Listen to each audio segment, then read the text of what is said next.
Hi, everybody. Welcome to this evening's She Fan Pros Empowered Women in Blockchains. It's a delight to have you all here with us this evening, and it's a delight to have you watching back on the replay later on. I'm sure you're going to love our first time guest speaker that we have this evening, Yogi. What can I say, Yogi? It's an absolute pleasure to have you here with us this evening. I can't wait to hear everything that you've got to share with us. I know it's going to be amazing. So without further ado, I'm going to hand straight over to you and kickstart this, because I know you're keen to share everything that you do. So over to you, my friend. Thank you very much, Shell. Well, there's always a lot left to say and a lot left to do. And that's the story of everybody's life in the times that we live in. So I'll since this is a formal introduction, and you must expect me to be able to introduce myself. We've heard the story of the styrofoam cup, where the guy says, well, it doesn't really matter who are you, where do you come from, and what matters to you is who you really are. My story is a bit like that. So I was part of the leadership team at Microsoft India, and nearly 5 years back or so, I'd spent some 6-7 years with them. And then I was in Maui, down in the US, and something very interesting happened there. So what happened was that while I was there, I was actually sent there because I was on the bench, and they said they were looking at preparing me for my next version, which had to be somewhere in Europe. And they said, how about we send you to Europe? So I said, oh, sure. So, I went to Maui for about 15 days. This was a breakaway from every single other thing. Said no phone, no computer, nothing. You're just going to be there and have a good time. Then you come back here to us in Redmond, and then we're going to figure out where it is or what was that we're going to do with you. Okay, so one goes to Maui, and one is sort of hanging out there. In the evening, one would stroll across to a bar or pub to pick up a beer. And that's where I met a wonderful gentleman who changed my life. So he said, the two of us got talking, and we hit it off. And he said, Yogi, what do you do? So I said, well, I work for Microsoft. He said, no. I was asking, what do you do? So I said, well, I work for Microsoft. I'm all of about 57 now. And I said, I work for Microsoft. So he said, no, that's not what I'm asking. I'm asking you, once again, think about it. What is it that you do? That you work for Microsoft is what Microsoft does for you. You don't do nothing for them. I want you to tell me, what is it that you do? So I sort of didn't get that. And I said, well, educate me and tell me, what is it that you want to ask? Because this is very cryptic. We talk about crypto and blockchains. So he said, what you need to do is to tell me who you really are, because I'm not able to understand the fact that you wear a certain tag and come and see me. So I said, okay, let me try. And then he gave me a clue. He says, here's what we do. What you do is that you go back home tonight, and if you think you enjoyed the conversation with me here this evening, you come back to me again tomorrow. But tomorrow, when you get back to me, you've got two questions that I'm going to leave you with. One is how much it is that you want and what for. And secondly, whatever it is that you want, of that, how much do you already have? Now, that's a very tricky question, because we're lost in a fog of this entire digital media, the haze, the maze, the days around us. And we're sort of, we really haven't answered that question for ourselves. And I can speak for all of us, because I was exactly, if I were to ask you, Shell, how much it is that you want and what for, you really haven't figured that out. And none of us really have, up until such time as you met someone like that man in a pub or a bar. And I said, okay, well, I got back to him the next day, and I figured that I had to do some jumbo pumbo, some arithmetic, etc. But then the next day when I got back to him, I said, well, I figured out how much it is that I want and what is it that I have. And he says, how much of what you have is what you wanted? So I said, well, I'm pretty much there, I'm about 80% there. So he said, why don't you quit your job? So I said, quitting my job, what would I do? He says, how do you know you're doing what you're doing is what you were supposed to do? You just walked in here, didn't you? So he was referring to the Tao, which is a greater philosophy. And that's so true for you, Shell. Speaking about yourself, you didn't know that you were going to be doing this wonderful job that you're doing. And most of us really didn't arrive wherever it is that we are by choice. You know, it was just something that happened to us and we walked into it. As much as we'd love to be able to pat ourselves on the back and say, man, I did this or I did that, that's not true. There's just opportunity that came your way. And there's some old man up there in the sky who's got this white beard, and he's the guy that's sort of doing it all. And but so he says, you're lucky you got 80% of whatever it is that you got for the residual period of your life. And he'd give me a clue. He says, you're about, I was back then, I was about 52, perhaps, or 51. He says, let's say that you got another 40 years to go. Let's say you want to live to about 91. For 91 years of age, you need about a change of a car every 5 years or 6 years. So factor that. You need health and family insurance, whatever. I'm a single guy, but says, you need insurance for yourself. So figure that. You need some food and some clothing, and you need to travel. You had a great lifestyle. So, maybe you want to travel overseas or wherever. So figure that. Take all that into account and factor in an inflation of about, let's say, 3 to 4% to 5% a year, and say where is it that you'll reach. Now, this was an interesting exercise because this is the first time that I was trying to do it. So it took me about no more than about an hour to be able to figure it out. Once I'd figured that out and I went back to him, so there you are. I'm not doing anything. It's you that's done it all, because you already know by now how much it is that you want. And the next thing I know is that I traveled to Redmond and I said thank you to Microsoft, and I said I'm on my own, right? I had absolutely no clue. And then shall I sent you that little video, which is something that you can share with the lot here. It's a 5-minute video, but it might just help us get on the same page as I am, as you give me the privilege of being the speaker here. But yeah, it's my responsibility to be able to introduce myself. So I'm going to do that in exactly the next 30 seconds, or about 45 seconds. This is from a certain write-up that I sent you, Shell. And if you haven't already shared it with the others, I'm happy to read it out. Would you like me to do that? Yes, please go ahead, Yogi. Okay, so who the hell is Yogi? Well, he's a happiness savant. He's a venture catalyst, and he's a blockchain enthusiast. What I'm trying to do currently, ladies, is to raise a venture, which is a happiness venture. Happiness is something which is very, very subjective. Nobody's been able to break that code, but I reckon I have. And that's the reason it's been acknowledged by the UN, and it's been acknowledged by the Indian government, and it's been acknowledged by the World Happiness Foundation, that have gone ahead and placed me on their founding advisory board. And I happen to be there alongside some lovely people. But I've had about 30 years of experience spanning continents, which is UK, US, and Asia, savoring nuggets and condiments from diverse sectors through my various roles and profiles. My last assignment was with Microsoft India as part of the leadership team. I'm now based in the Himalayas, where, as I said, I play bagatelle with the stars in the night and croquet and golf with the woolly cloud balls on sunlit mountain slopes. I'm the founder of YourOneLife, that is a compelling happiness app, and it just granularizes happiness objectively. I have partners that are porting that app on blockchains, and I'm looking to convert each post into an NFT. I'm inviting anybody that is into blockchains to get in touch with me and see how it is that we can actually spread happiness. I have recently been invited to join the World Happiness Foundation as their founding advisor, alongside some global luminaries such as Philip Kotler and Paul Atkins and Dr. Saamdu Chetri, and the Gross National Happiness Institute, Bhutan, amongst the select few from the field of happiness. I'm an author, I'm a keen writer, I'm a poet, I'm an adventurist, I climb mountains, I'm a rock climber. What can I tell you?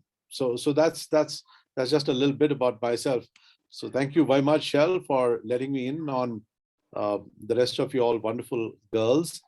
You could possibly play that little video that I shared with you a while ago. a little while back. Would you like to do it? I'm not sure it will play from my side. Is it something that you can do? I've given you this screen sharing rights. Okay, well, let me see if I can put it out.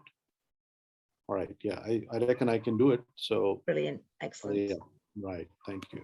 So it's a short video, but it'll give us some perspective of what life is like for somebody like me. It's always nice to be able to hear other people and see where it is that they come from, or see where it is that they're going. So just a second. Sermon is subjective. Just 1 second.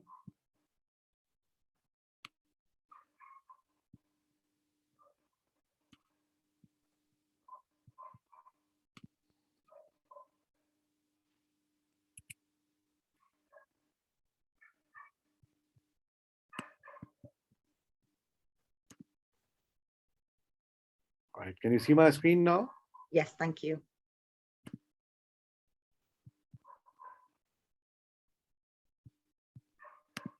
I'm going to talk about life. If this sounds like a gyan or sermon, it is not. A gyan or a sermon is subjective. It is intangible, like the whiff of a perfume or the nose of a wine. Subjective. It stays a very little time and then it wears off. Sure, you only have metaphors and analogies to describe all that. It'll be close and yet not just what you felt or what it is that you were looking for. This fireside is objective. I delved into life, flew on private jets, partied on yachts, and savored the Caspian caviar. Slept well and woke up in my Belgian linen pajamas and the most expensive satin sheets unto another day. The next high compensated for the last, and the next for the earlier. A bigger car is just another sex toy that compensates for the lack of libido. What a pity. We can sleep in it, but don't, and I can't take it to my bed. Life was becoming boring, with the sameness striking me each day. Desires are priceless and lose value the moment you acquire one with a MasterCard. That's when she loses her tag. This was a cycle. To break out of a cycle, says physics, you need kinetic force. Something that propels you out of the orbit. Kinetic force comes into play if you acquire momentum. Sameness does not accelerate. Sameness keeps you in the sunny fishbowl where your water and feeds need constant replacement merely. But we all need to break out of our orbit into the next realm. I'm going to talk of weed, a special kind of weed that just doesn't wear off. It is another level. The thought would often occur, where am I headed? What is my purpose? How much more? Well, I cracked the code. And I chose to step away on the sidewalk as the rat race was on. I moved from the upper echelons of a career to the upper reaches of the Himalayas and bought myself a comfortable suite in a boutique resort. Then I started trekking with the shepherds, climbing mountains and sleeping in the frozen shelters as it snowed outside. The hay mats on which I slept were soiled. Their yak clothing had a smell, but it was still warm. Warmth more than compensated for the smell. I discovered my special weed, the weed of happiness. The shepherds didn't understand my language and I didn't understand theirs. But we both understood expressions of joy, thirst, hunger, fatigue, and sleep. In the nights, a Mary's little lamp would be tucked under my head as she heaved in her breath and rocked me to sleep. Another over my feet, now kept my feet warm too, as I lay and looked up at the night sky, playing bagatelle with the shooting stars. There were days I could play golf and croquet with the passing clouds on the sunny slopes. The thought, however, would still accompany me and often occur. Where am I headed? What is my purpose? How much more? It was in one of those shelters that I cracked the code. How much do I need and what for? Let me share with you the happiness code that I then converted into an app, and that gives you your own happiness index. It gives you your mind share. It shows you your mind map, and it gives you your creativity story. If happiness is the redemption of desires, here is a tool that helps you calibrate your desires. Join me as you create, calibrate, and celebrate happiness. Meanwhile, this is Yogi from Yo, signing off for Your One Life. Live it as you look out for part 2. Well, thank you very much. Thank you very much. That's a little bit about. And now to Ukraine, which is bracing for a renewed Russian offensive, with the US My warning apologies. the next 24 hours may be the most brutal okay? yet. We're still trying to get to grips with. Oh, I know. Thank you very much for that. That was indeed a very thought-provoking and moving video. All righty. Sorry about the glitch, but It's quite all right, don't worry. So Don't worry. thank you very much for letting me share with you a little bit about myself. So that's a little bit really about me. The thing that propelled me to understand happiness objectively, and I'm saying objectively, this is the first time I'm going to explain to you how I did that, was this: that everybody appears to be looking for it, but nobody seems to know what happiness is all about. And more so in the time that we live in today, our minds have become very neuroplastic. Why have they become neuroplastic? They become neuroplastic because there's a point in time when our minds used to be empty, and we had a lot of empty space in our heads, right? And we'd fly a kite, we'd go fishing, we'd go picnicking and stuff like that. But the mind is a crazy animal. This entire story, to my mind, started some 25 years back, that the doctoring of our mind started. How it started was, to my mind, and this is essentially my own understanding and study, it all started with MTV. When MTV came in, before that, if you all understand how films were, you could go sit down, watch a film, and if there was an Elizabeth Taylor, or if there was a great Hollywood star, etc., you remember the entire film. You could pretty much come back home, narrate the entire story ad verbatim to all your friends. All that stopped happening when MTV came in, because in the good old films, the frames used to be larger. So Charlie Chaplin would typically stand in front of a frame and act in front of that frame for the next 5 minutes without the camera moving.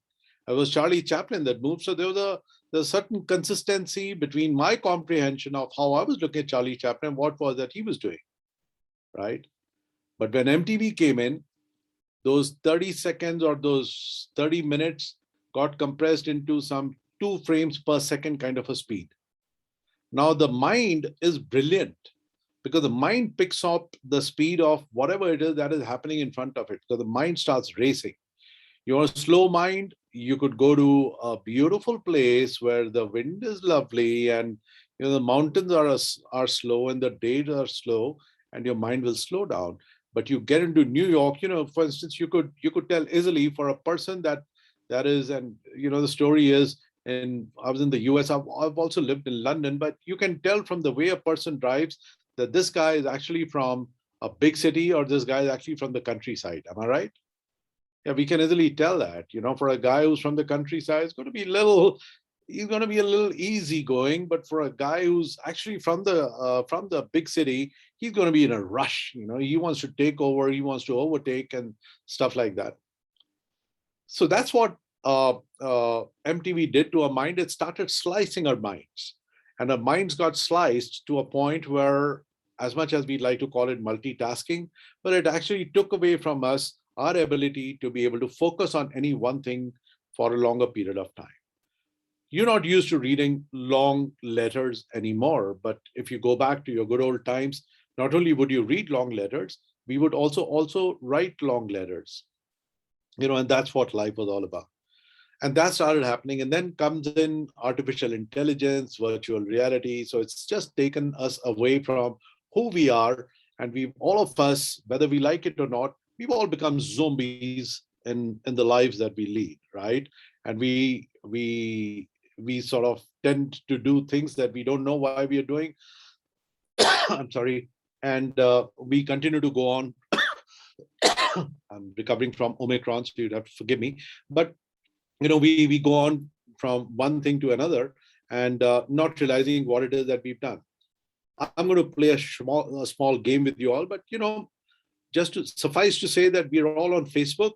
Do we also remember what it is that we liked this morning? The answer is, for 90% of us, no, we don't. Do we understand what we posted? Do we recall what we posted this morning? No, we don't. Do we recall who liked whatever we had posted on the Facebook this morning? No, we don't. Do we recall what we liked with somebody else and how many people did we go through in Facebook today? No, we don't. And the fact is that we were still all there. Okay. And to prove that point, I'm going to now play a game with the rest of us. So, it's a mental game. It's not mental arithmetic, but it's going to lead us to something much more beautiful. There are just a couple of us. So I reckon, how about we play a game, Shell? You think it's a good idea? I love a game. Yeah, it's a small game. It should take us about a minute to go through. Okay. So play a game. Okay. Go. So, ladies, thank you. So we're going to think of a number which is from 1 to 9. Keep it in our head. Okay. Any number which is from 1 to 9. Range of about 9 numbers. Any number in our head, and we've all got different numbers in our head. Now, what we're going to do is that we're going to multiply the number with 9. So now we come to a double-digit number. So let's say, the number was 5, and and you multiplied it by something, and then you get to a double digit. Add up the 2 digits. Okay. Right. So now you're on a single-digit number. From the single digit, we're now going to reduce 5. Reduce by 5. Reduce. So whatever is a single digit, if it is 8, reduce 5, so you'll get to 3 or whatever. So, okay. So reduce 5, subtract 5 from that number. Now you're again on a single digit. Okay. Okay. Now, whatever is a single digit, corresponding to that single digit, think of an alphabet. So if the single digit is 1, you'd have to be thinking of A. If it is 2, it is B. 3 would be a C, and a 4 would be a D, and a 5 would be an E. So think of the corresponding alphabet. Okay. From the corresponding alphabet, you'd have to think of a country that starts with that alphabet. Okay. And whatever is the last letter in the name of that country, you'd have to think of an animal. And whatever is the last alphabet in the name of an animal, you'd have to think of a fruit. Okay, are we home? Yeah, got you. Okay. So how many of us have thought of a kangaroo eating an orange in Denmark? Oh my, let me show you. Get out of town. Did all of us do that? No, I had a kookaburra, Denmark, eating an apple. Oh, what did you think of? What was the country that you thought of? Come again? Denmark. Right. And then you thought of a koala or a cuckoo? Kookaburra.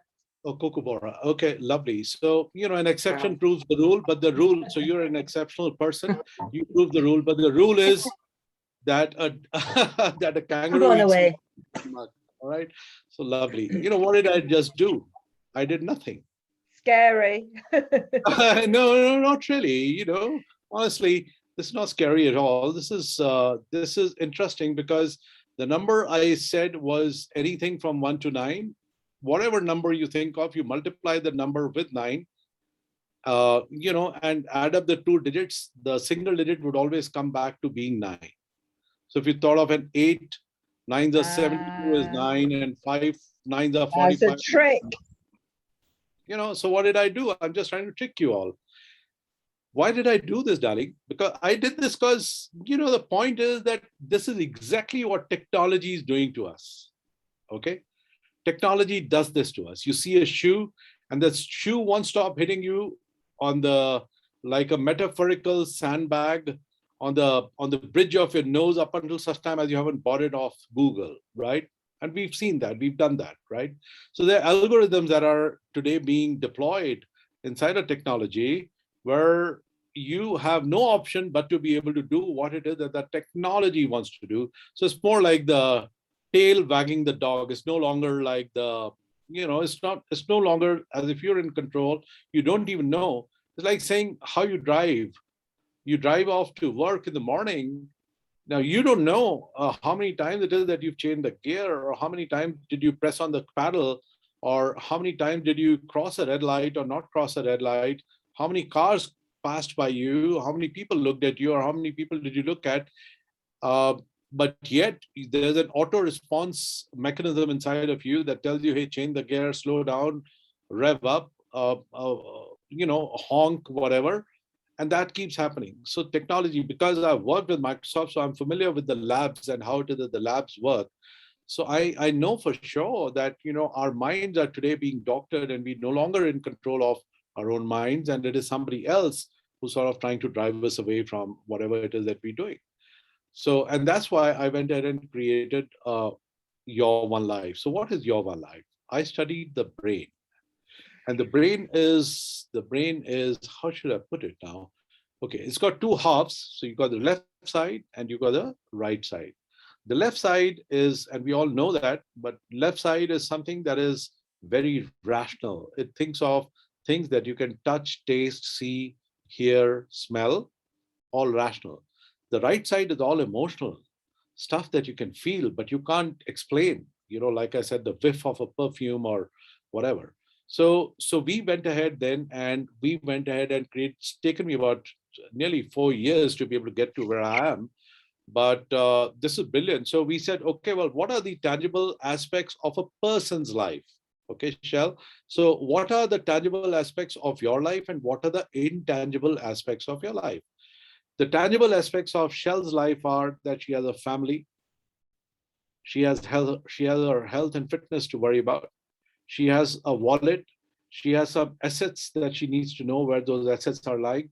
You have an insurance to renew. You don't know where that insurance is lying today because you're being led by a Pied Piper, and we know better than rats following that Pied Piper because he says, come here and buy me, and I'm a car on the hoarding, or I'm a shoe here. So you need to come here and buy me, etc. So we just continue to follow some of these people, right? Without knowing, without realizing why it is that we're doing that. I just proved it to you through a simple, small game. These are the algorithms that are being deployed on the technology. You pick up your phone and see your screen time, and you realize that 5 hours of a day, between 5 to 6 hours of a day, an average person is on the phone looking at useless stuff. That's got nothing to do with you. It's got nothing to do with the price of onions on the street. I say, but we still are so invested in our technology. Just because I don't have anything better to do, so I'm sort of looking at it. But why? Why don't you have anything better to do? So we're all getting consumed into this entire story. We're not creating anything anymore. If you look at your own WhatsApps, etc., you'd agree with me that we're not creating nothing. We're just getting jokes that we're forwarding to people. Or, you know, how often it is that we've actually gone ahead and created a post. Well, going and taking a selfie, putting it up on Pinterest or on one of the other social media engines is not what is creation all about. But that's something that God gave you. You know, why should you want to share it? But this desire to be able to share with the folks, etc., is what keeps us going. The other psychological fact that we discovered also was this, that, hey, it's not just the desire, but look at yourselves and you realize that all of us want to be heard. All of us want to be seen. But do we have the ears anymore for the other person to be able to say something? No, we don't. Here, listen to me. I want to be able to tell you something. And that's all that we're trying to tell people, right? And that's why we're there. So even when we go ahead and invite our social friends or whatever to come here, like me, or go and like them, it is more by way of saying, hey, you know what? Let this be a quid pro quo. I came in here and liked you, and I should like to see you come back here and like me as well. So what is it that we've gone ahead and done? We've just gone ahead and created a tribe. There are millions and millions and millions of people up there, but you know how much you're worth to Facebook today? And I have the figure with me. All of us, each of us is worth $400 to Facebook. And how's that? Facebook is about a $1 trillion company. And there are about 2.5 billion users worldwide. Easy, right? A 1 trillion divided by 2.5 billion is $400. I'd now like to ask us all how much it is that we've been able to earn out of Facebook. I'm not saying none of us have. Some of us have. We've been able to create some lovely businesses and stuff like that, but very few, marginal, 1%, less than that. For the balance, 99% is fodder. That's what Facebook is eating. If you saw this recent, I was doing the rounds on the YouTube, where Mark Zuckerberg is asked in this council where he's being put to trial, and the judge asked him, so Mr. Zuckerberg, I believe you came to the city yesterday. He says, yes. And he says, were you comfortable last night? He says, yes. And he says, did you sleep well? He says, yes. Where are you staying? So he says, well, I'm not going to tell you that. It's just a short 30-minute clip. You should go ahead and look for it on YouTube and you'll find it. But here is one man who's gone ahead and put us on weed, and we seem to imagine that we can't do anything anymore. There's a professor, a very popular and a great academician in India who I met recently, and he says, my students feel that they're digitally dead if they haven't got a like in the last 5 minutes.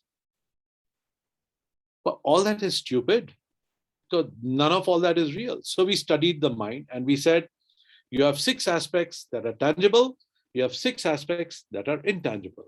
Of the intangible aspects, we realize that you have things like, you have a conscience. When was the last time that you thought of it?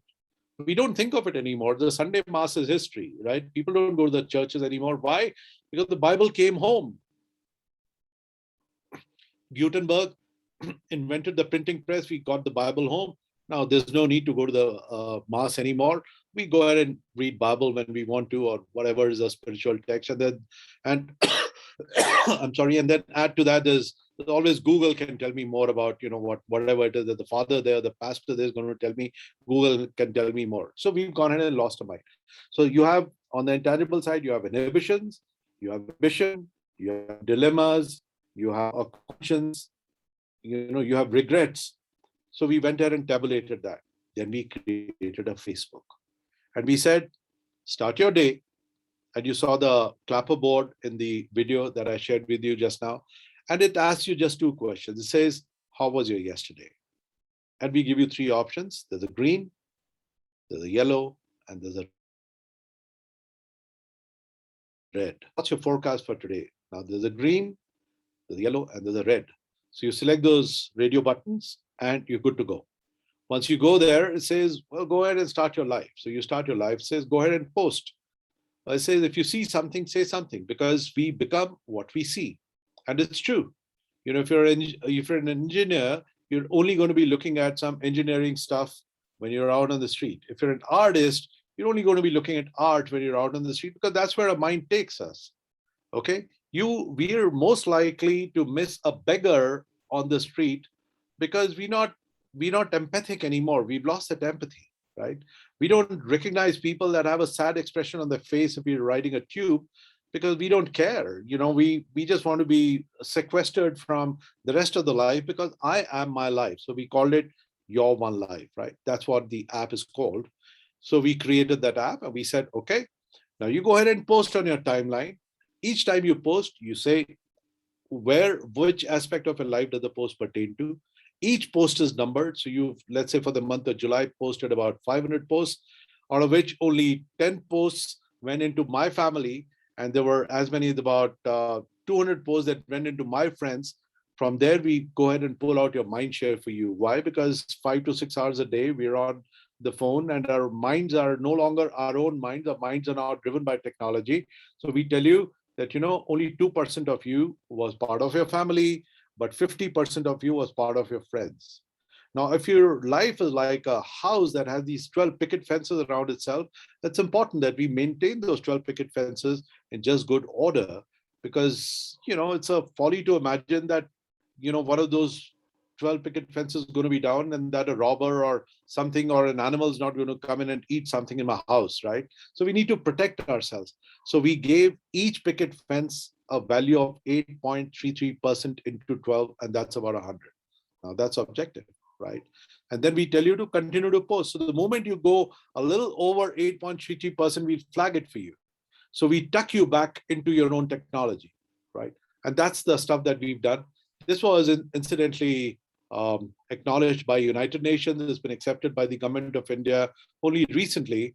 And basis that is when I've been invited to join the World Happiness Foundation alongside some wonderful people there. And I'm glad that I'm there.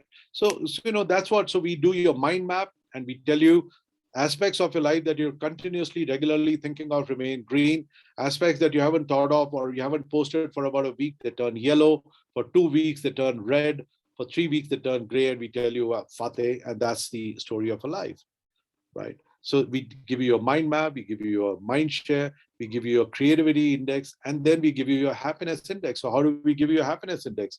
So let's say on the clapperboard, between your forecast and your reality, you forecasted that out of 100 days, 60 days is when you're going to be green.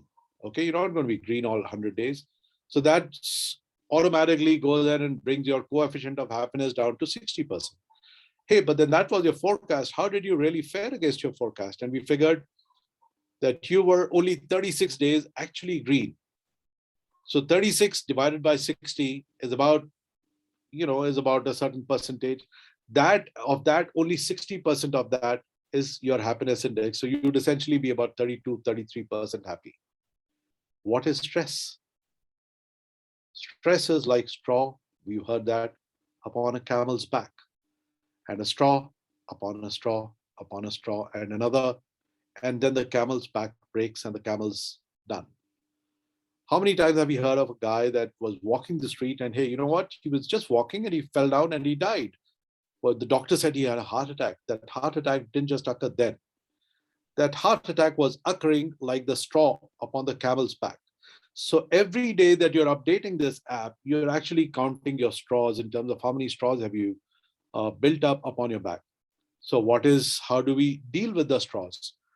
The best way to deal with the straws is to be able to control our desires. What is our desires? Our desires are stuff like, I want to eat this. You see chocolate and our mouth starts watering. And that's an auto response. It's got nothing to do with you. Nothing wrong with that. But the challenge with desires is that either we have poor desires or we have desires that make us feel poor. You know what I mean? So either we have poor desires or we have desires. Hey, you know what? I want a brilliant, I drive an SUV, but why is it that I'm sorry, but why is it that I can't have a Lamborghini? And that's my desire. Now I've forgotten about the SUV that I've got at home. I'm now starting to worry about the next car that I don't have, right? And that's the trouble with commerce. The trouble with our lives is that we want to buy stuff that we don't need with money that we don't have, that we then borrow from banks, and that we then spend a lifetime paying down for the rest of our lives, right? And we get caught in that vicious cycle. So it is all about desire. So what this app does is that it goes there and counsels you. If you're going way too beyond a level, it'll tell you, guys, slow down, you're going too fast. All right. So it's like holding a mirror to you. If you're going slow or too slow, it'll say, you know what? There's still headroom available. So go ahead and become a little more imaginative. There is space for you. So don't worry. You're doing very well. You could do better. So that's the way we've gone ahead and organized the app. And I reckon 20th of March is the International Happiness Day, and we're looking to do an event on the 20th of March, and we look at possibly inviting somebody from the United Nations, some other world leaders, some other folks, and I'm doing the fire starter session there on the 20th of March. So that's where it is, really. With that, I reckon we've come to the end of the story. But essentially, what I wanted to talk to you about is that what wakes us up each morning is a desire, and our desire is a desire for happiness. So I'm not going to get into the fancy stuff that the United Nations says, 17 sustainable development goals and la-di-da-di-da. And there's a lot of all that we keep hearing, and we want to believe in all that. But it all starts with me first. So it's turned me into a bit of a minimalist. I now do poetry. I've got a small video channel on YouTube where I go ahead and talk about, stuff like that. And that's about it, Shell. So thank you very much for having me here. I'm happy to take on any questions that you might have. Fantastic, Yogi. Thank you so much. That was just so interesting, so captivating, and so thought-provoking, and just delivered perfectly. So thank you very, very much indeed. I absolutely loved that. Has anybody got any questions or feedback for Yogi before we move on and look at how we can move forward? Does anybody have any questions or feedback? No, I think they're all absolutely mesmerized with what you've just delivered there. It's just very thought-provoking, isn't it? And the video was so just beautiful, just really captivating and everything. It was just beautiful to watch. So thank you so much for sharing that. Yogi, if anybody wants to connect with you, or if there are any questions, at a later date from our ladies here this evening, or from anybody watching back on the recording, how do they reach out to you? Where can they find you? So